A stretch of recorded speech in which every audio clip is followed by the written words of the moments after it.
Would you fall for love or a good Merlot? It's a question I never thought I'd have to ask myself. At 71 years old, after 40 years of marriage to the love of my life, after 5 years of widowhood, after building a life around wine, culture, and solitude, I thought I was past the age of romantic deception. I was wrong, and that mistake almost killed me. My name is Richard Beaumont. Rick to my friends. I'm 71 years old, and I spent my career as a sommelier. Started in the wine business when I was 23.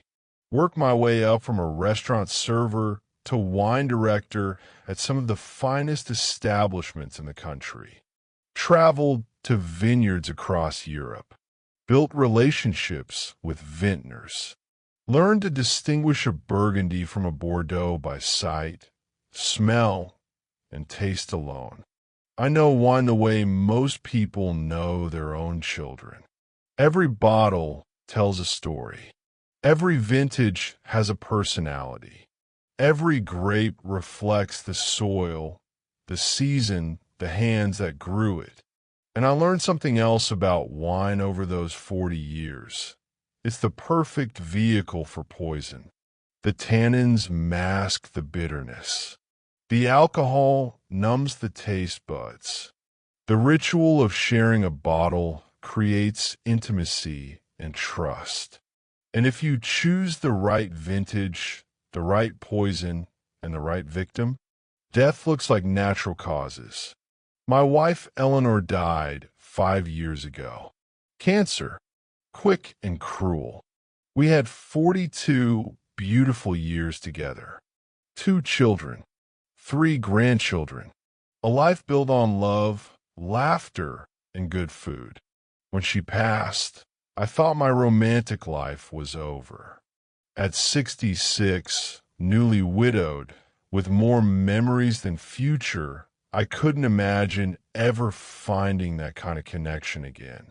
And I didn't want to. Eleanor was irreplaceable. So I threw myself into my wine collection. Spent my days at auctions, tastings, estate sales. Built a cellar in my home. Temperature controlled, humidity regulated, meticulously organized. 500 bottles. Some worth hundreds. A few worth thousands. Wine became my companion. My conversation. My romance. And I was content. Lonely, yes, but content, which is more than most widowers can say. That contentment lasted 3 years, until the night I met Vivienne Delacroix. It was at a charity wine auction, black tie event, benefiting the local art museum. The kind of evening where wealthy people bid obscene amounts for bottles they'll never drink and causes they'll never think about again. I went because I was on the board, because they needed someone who actually knew wine to authenticate the lots, because it gave me something to do on a Saturday night besides sit at home talking to my Bordeaux. Vivienne was standing by lot 17, a 1982 Chateau Petrus.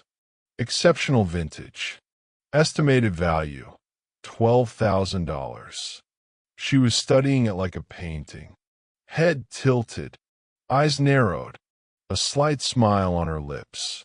She was beautiful, not in the obvious way, not the kind of beauty that announces itself, but elegant, refined, the kind of woman who wears her age like a vintage Chanel suit, perfectly tailored, expensive, timeless. Mid-60s, I guessed. Dark hair, naturally gray at the roots, professionally colored. Slim, graceful, wearing a black dress that was simple enough to be tasteful and fitted enough to be noticed. I approached. Professional interest, I told myself. Just making sure she understood what she was bidding on. Petrus, I said. Exceptional choice. though I'd argue the 82 is slightly overrated. The 90 is superior. She turned to me, smiled, eyes that were green, not hazel, but actually green like sea glass. You prefer the 90? She said. Her voice had an accent. French, or maybe Belgian. Soft, cultured. I find it less approachable. The 82 has already opened. The 90 still needs time. And just like that, we were talking. Wine, vintages, terroir, the difference between left bank and right bank Bordeaux, the overpricing of Burgundy, the underappreciation of certain Italian wines. She knew her wine, really knew it, not the superficial knowledge of someone who'd read a book or taken a class, but the deep understanding that comes from years of tasting, comparing, learning. I was impressed and intrigued, and if I'm being honest, attracted. We talked through the auction. She bid on 3 lots. Won 2 of them. Spent $18,000 without blinking. Afterward, she suggested coffee. There was a cafe nearby that stayed open late. We went. Coffee turned into dessert. Dessert turned into a long conversation about life, loss, and the peculiar comfort of good wine. She told me she was a widow. Her husband had died 2 years ago. He'd been a collector, left her a substantial wine cellar and an empty house. I told her about Eleanor, about my career, about my own collection. We exchanged numbers. She suggested we share a bottle sometime, compare cellars, maybe teach each other something. I said yes, because she was intelligent, cultured, and understood wine. Because I was lonely. Because at 71, opportunities for genuine connection are rare. And because I had no idea what she really was. We met for dinner 3 days later. A French restaurant I'd consulted for years. They seated us at a corner table, brought out their private reserves, treated us like royalty. Vivienne was charming, asked questions, listened, laughed at my stories, shared her own. She'd been married 4 times, she told me. The first ended in divorce when she was young.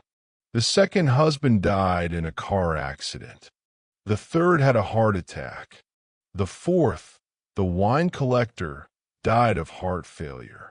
Sudden, unexpected, devastating. For marriages, 3 dead husbands. It should have been a red flag. Should have made me pause.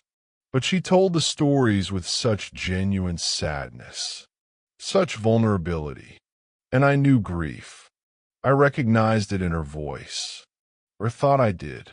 We saw each other twice that week. Then 3 times the next. Within a month, we were seeing each other regularly. Dinners, wine tastings, concerts, museums. The rhythm of courtship, but at our age. Slower, more deliberate, less desperate. She was everything I might have wanted if I'd been looking. Intelligent, cultured, beautiful, and she seemed genuinely interested in me. Not my collection, not my assets, just me. My children were thrilled. Said it was good to see me happy again. Said Eleanor would have wanted this. Said Vivienne seemed lovely. My friends were supportive. Said I deserved companionship. Said I'd been alone long enough. Only one person questioned it. My oldest friend, Antoine. We'd worked together 40 years ago. He'd retired to Bordeaux but visited twice a year. He pulled me aside at a dinner party. Said, "Richard, be careful." Of what? A woman who's been widowed 3 times by 70. She's 64, I said. Even more reason to be careful. How'd they die? Accidents. Heart attacks. Natural causes. He looked at me, really looked at me. Richard, you know as well as I do that the most dangerous poisons are the ones that look natural. I laughed it off, told him he'd watched too many mystery films, told him Vivienne was genuine, told him I was being careful, but his words stuck with me, lodged in my brain like a splinter. So I did something I'm not proud of. I investigated, started with public records, obituaries, death certificates when I could access them. Husband 2, Charles Moreau, died in a car accident. Single vehicle, veered off a bridge. Blood alcohol level was high. Ruled accidental death. Husband 3, Gregory Patterson, died of heart failure. Age 68. Autopsy showed advanced coronary disease. Natural causes. Husband 4, David Ashford, died of heart failure. Age 72. Sudden, unexpected. Found dead in his study with a glass of wine beside him. Autopsy showed heart attack. Natural causes. 3 husbands, all wealthy, all dead within 2 years of marriage. All left Vivienne everything. And all of them died the same way I like to spend my evenings, with a glass of wine. I told myself I was being paranoid, that Antoine had planted a seed of suspicion, that I was looking for patterns where none existed. But I'm a man who's built his life on patterns, on subtle differences, on detecting what shouldn't be there. And something about this didn't taste right. So I started paying attention, really paying attention. Vivienne invited me to her home, a beautiful estate, inherited from David, the wine collector. She gave me a tour. The wine cellar was extraordinary, climate-controlled, custom racks, hundreds of bottles, maybe 1,000. David's collection, she said. He spent 40 years building it. Now it just sits here, aging, waiting for someone to appreciate it. We spent an hour down there. She showed me treasures, bottles I'd only dreamed of tasting, vintages from legendary years. But I noticed something. Each section of the cellar was labeled, not by region or vintage, but by name. Charles, Gregory, David. David organized them by who acquired them, she explained. Charles was his first friend in wine. Gregory introduced him to Burgundy. These were their shared passions. But I saw something else. Charles's section had maybe 50 bottles. Gregory's had 70. David's had hundreds. And there was a new section, unlabeled, empty, waiting. I didn't ask about it, but I knew. That was going to be Rick's section. I started researching poison. Not obvious searches. I'm not stupid, but I have access to medical journals through my consulting work. I looked up cardiac poisons, substances that cause heart attacks, chemicals that are difficult to detect in autopsy. And I found them, plenty of them. Digitalis, oleander, certain combinations of supplements and medications, things that could be added to food or drink in small doses, things that would accumulate over time, things that would eventually cause cardiac arrest that looked completely natural. And then I found something interesting. Wine masks bitterness better than almost any other substance. The tannins, the alcohol, the complexity of flavors. A skilled poisoner could hide almost anything in the right vintage. I thought about David, found dead in his study with a glass of wine. I thought about Gregory. The obituary mentioned he died at home after dinner with his wife. I thought about Charles. High blood alcohol. A drunk man driving off a bridge. Or a poisoned man who never made it home. And I thought about myself, the way Vivienne always insisted on opening the bottles, the way she always poured, the way she'd sometimes say a bottle was off after I'd had a glass and suggest opening another. I'd attributed it to her being a good hostess, wanting things to be perfect. But what if she was testing, dosing, watching for effects? I started refusing second glasses, started pouring my own wine when I could, started watching her more carefully. And I noticed things, small things, the way she'd measure me sometimes, checking vitals without touching me, asking about my health, my medications, my family history of heart disease. She was profiling me, figuring out my vulnerabilities, planning the perfect crime. And then, 6 months into our relationship, she suggested marriage. We were having dinner at her home. She'd made cocoa vin, opened a beautiful Burgundy. We've been talking about the future. Richard, she said, I know it's fast, but our age, why wait? We're good together. We understand each other. We could combine our collections, travel, enjoy what time we have left.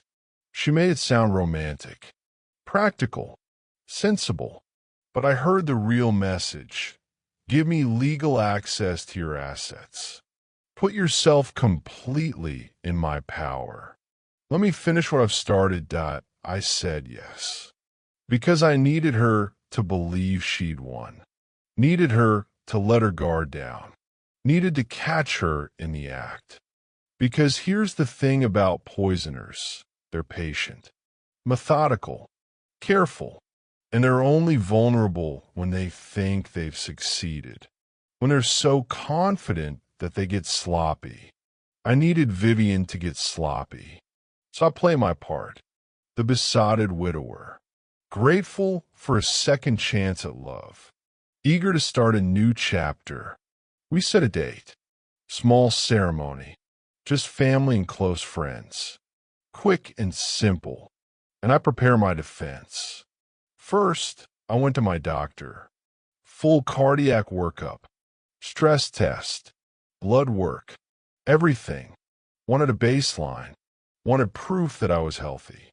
That if I suddenly died of a heart attack after marrying Vivienne, it would be suspicious. Second, I documented everything. Kept a journal. Dated entries. Wrote about Vivienne. About her history.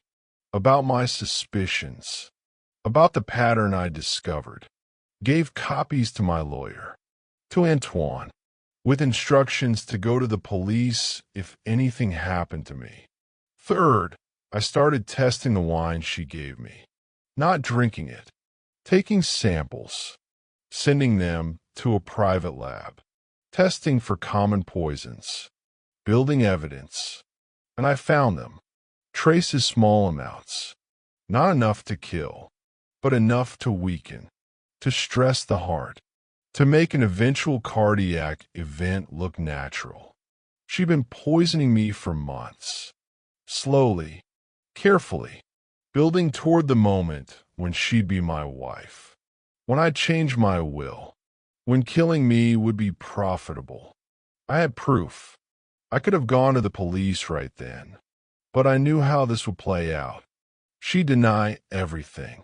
Say I was paranoid, senile, that I'd contaminated the samples myself, that I was a bitter old man who couldn't handle her rejecting me.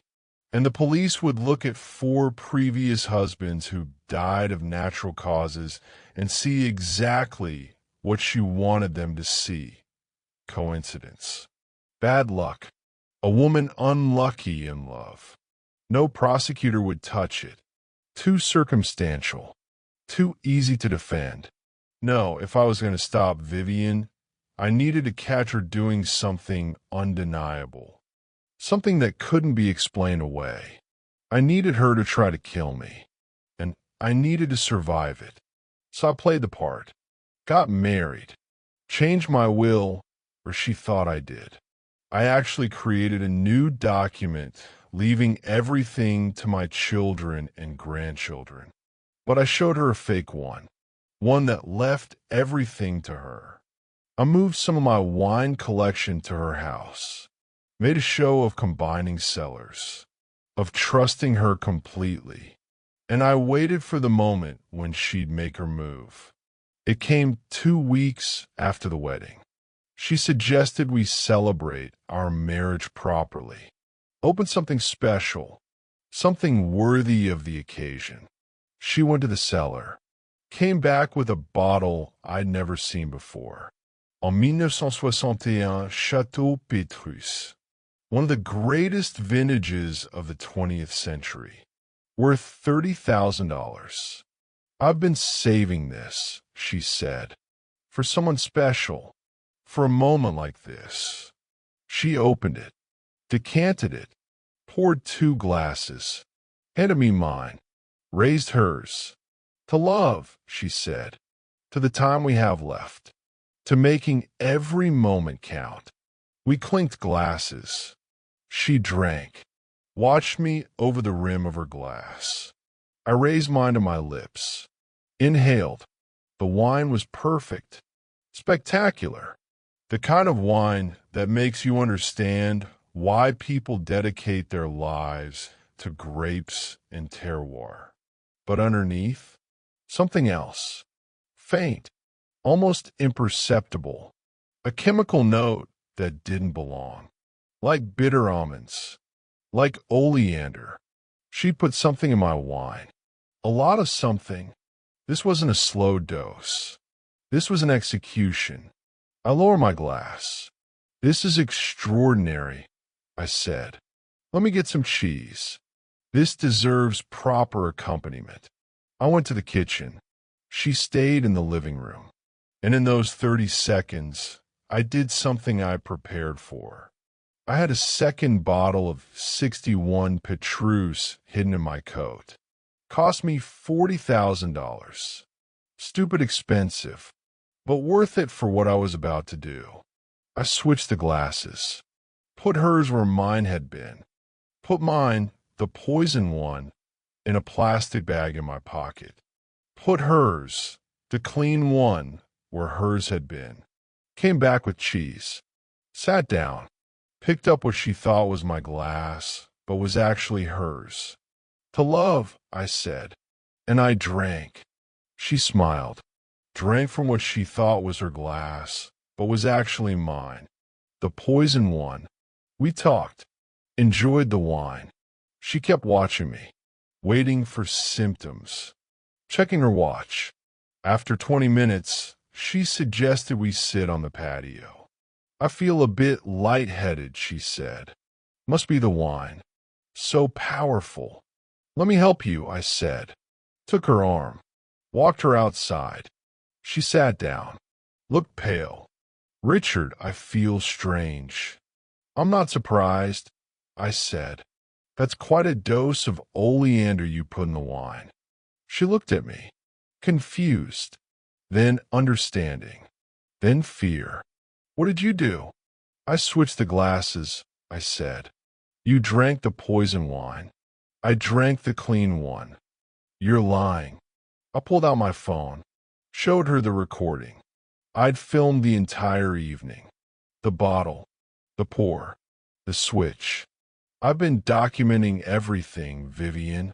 The poison in the wine samples you gave me before. The pattern of your dead husbands. The oleander plants in your garden. The way you think I signed. All of it. She tried to stand. Couldn't. The poison was working fast. Oleander in a large dose causes cardiac arrest within hours. Sometimes minutes. You killed me, she whispered. No, I said. You killed yourself. I just made sure you drank your own poison. You can't prove anything. I can prove everything. The wine bottle still has your fingerprints. The one in my pocket has enough poison to kill 3 men. The video shows you pouring from it. And when they autopsy you, and find oleander. And when they test that bottle, and when they search your house and find your poison garden, I lean forward. You're going to die, Vivienne. Just like Charles. Just like Gregory. Just like David. Except this time, there's a witness. And evidence. And justice. She stared at me, breathing hard, clutching her chest. Why, she asked. Why did you stay if you knew? Because you needed to be stopped. And the only way to stop you was to catch you in the act. To let you think you'd won. To give you enough rope to hang yourself. You're a monster. No, I said. I'm a widower who almost became your fifth victim. I'm a man who knows wine well enough to detect poison. And I'm someone who believes that poetic justice is the best kind. She tried to speak. Couldn't. Collapsed. I called 911. Told them my wife had collapsed. That I thought she might have been poisoned. That I'd found oleander in her wine. The paramedics arrived within minutes. Too late. She was gone. Massive cardiac arrest. Exactly like her previous husband's. The police investigated. Found everything. The poison. The garden. The pattern. My documentation. The video. They exhumed David's body. Found traces of poison. Exhumed Gregory's. Same thing. Charles they couldn't exhume. Cremated. But traffic cameras from that night showed Vivienne's car following his. Right up until he went off that bridge. The investigation took 6 months. At the end, the DA ruled Vivienne's death accidental. Self-administered poison. Death during the commission of crime. No charges were filed against me. I'd acted in self-defense. Had documented evidence. Had tried to protect myself legally before resorting to this. I inherited her estate, including her wine collection. I donated it all, every bottle, to charity. Couldn't drink a drop of it, not after what it represented. The money from her estate? I tracked down the families of her victims, set up a fund, compensated them for their losses. It wasn't enough. Could never be enough. But it was something. And me? I'm 71 years old. Still alive. Still collecting wine. Still lonely. But I learned something important. Something worth sharing. At a certain age, loneliness becomes dangerous. It makes you vulnerable. Makes you willing to overlook red flags. Makes you believe in second chances even when all the evidence says you shouldn't.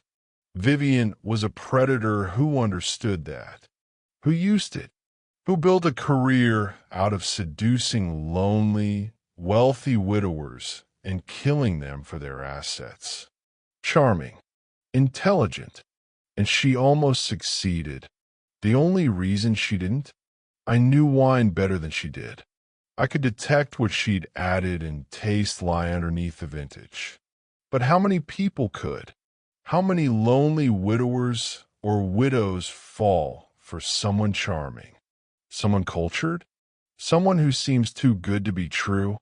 And how many of them end up dead, with their assets transferred to the person who killed them, with everyone calling it natural causes and bad luck?